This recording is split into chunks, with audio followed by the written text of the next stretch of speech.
একটা ফুল দেখাবো, একটা ফুল হেবি সুন্দর। ও কামরাঙ্গা ফুল, কত সুন্দর, সেই রকম সুন্দর ফুল।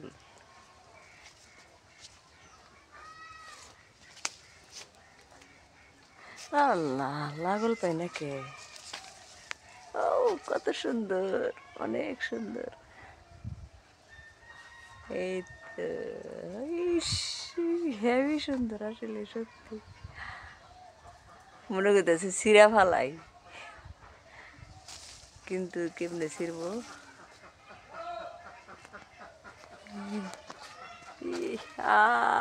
কত সুন্দর, একটা কামরাঙ্গা গাছ লাগাইতে হবে আমার। এই যে অনেক সুন্দর, অনেক সুন্দর না? কত সুন্দর! ও আমার চোখের উপরে ফুল পড়ছে, ও সেই রকম লাগতেছে। এই যে অনেক সুন্দর হয়েছে আমাদের এই ব্রিজটা। এখান দিয়ে লাউহাটি যাওয়ার রাস্তা। এই তো আমার পিছন থেকে ওদিকে থেকে মানে আসতে হয়, লাউহাটির রাস্তা এটা। কোথায় চলে এসেছি আজকে? এই যে রাস্তায়, আমাদের এখানে রাস্তা অনেক সুন্দর। এই যে কত সুন্দর না ভিউটা? রাস্তায় চলে এসেছি, এদিকে এসে এসে ভিডিও করে যাব। গাড়ির মধ্যে আছি, এই যে গাড়ি, মানুষের গাড়িতে বইটা। দেখো ভাই বোনেরা, আমি সারাদিন কি কি করি। এইখানে ভিডিও করি, একটু বের হলে আর কি ভিডিও করি। আর সব সময় তো দেখোই আমি বাড়ির ভিতরে থাকি, তবে কিছু সময় বাইরে গেলে ভিডিও করাটা ভালো হয়। তো নিজের তো গাড়ি নাই, এই জন্য অন্যজনের গাড়ির সামনে যে মানে যে একটু ফুটানগিরি মারি আর কি, মানে ভালো লাগে। এটা সবাই অবশ্য বুঝতে পারে, গাড়ি বাড়ি তো আসলে ভাগ্যের ব্যাপার, বললেই তো হয়ে যাবে না, ভাগ্য লাগে হতে। এই তো সারাদিন এগুলা করছি।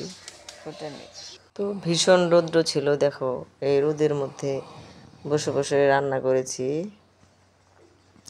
মনটা অনেক মানে কিছুদিন ধরে মনটা অনেক খারাপ, ভালো না মনটা।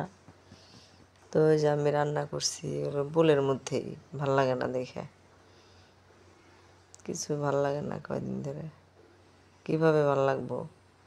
স্বামী ইনকাম করলে সব কিছু ভালো থাকে, আর যখন কাজকর্ম বাদ দিয়ে বসে বসে থাকে তখন ঋণ বেড়ে যায়, সব কিছু বেড়ে যায়। এটা তো তাকে বোঝাইতে পারি না।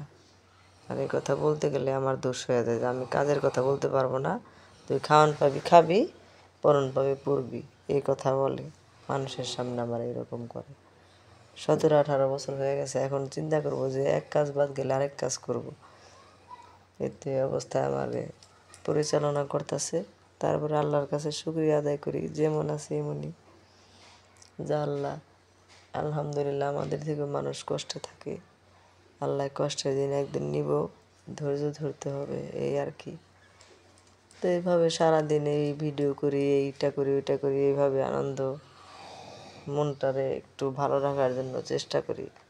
কিন্তু ভীষণ মনটা কতদিন ধরে খারাপ, খুবই টেনশনে আছি আমি, অনেক কষ্টে আছি। ঋণ ধার থাকলে জীবনে শান্তি লাগে না। কেউ ভুল করে জানি ঋণ ধার করে বাড়িঘর না করে। আর স্বামীদের বলবো তারা যেন একটু স্ত্রীর কথা মতো চলে। যারা নিজের বুদ্ধিতে চলে তাদের কপালে তো দুঃখ হয়, সাথে দুঃখ হয় বউ বাচ্চার, আর কারো কিছুই হয় না, ঠিক আছে? তো এই হলো কথা। ওই যে নশা খালি ঘুরবো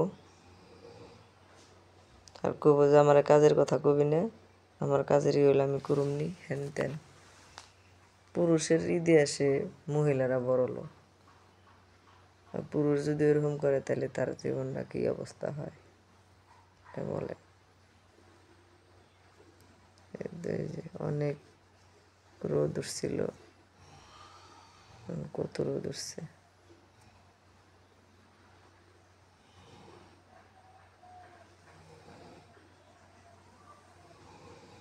সবাই ভালো থাকেন, আসসালামু আলাইকুম।